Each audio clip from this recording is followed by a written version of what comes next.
For the old days of old, they have not heard or perceived by ear, nor has eyes seen God beside you, who acts in behalf of the one who waits for Him.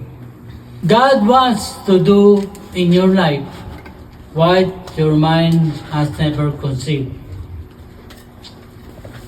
But just as the children of Israel were held captive by the Babylonians, they were taken by the Babylonians.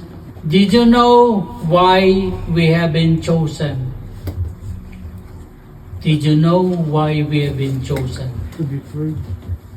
He chose us especially so that we may know Him and believe Him and understand who He is. The Hebrew word for know is yadha. Yadha. The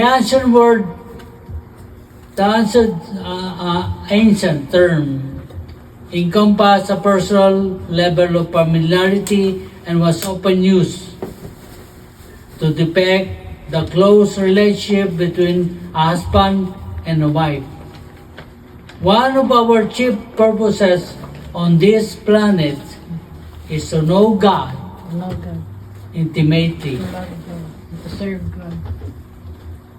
This intimate relationship begins but was never intended to end with what we call the salvation experience.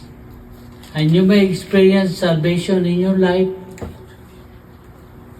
What a wonderful moments in your life that you've been saved, isn't it? Amen? Amen. If you already know Christ in your relationship, a distant or close and personal or somewhere in the middle. If you have a personal relationship with God, is it a distant, close and personal, or in the middle?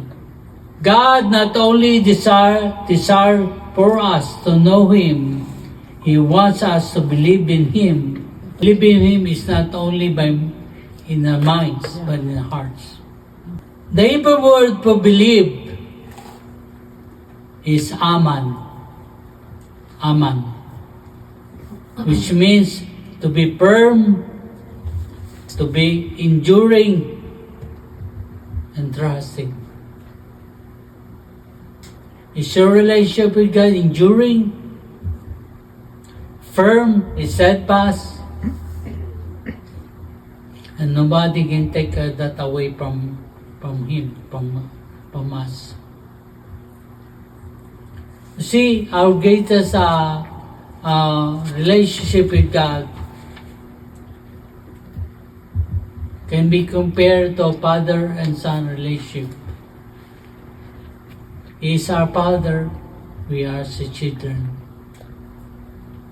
And He always there for us.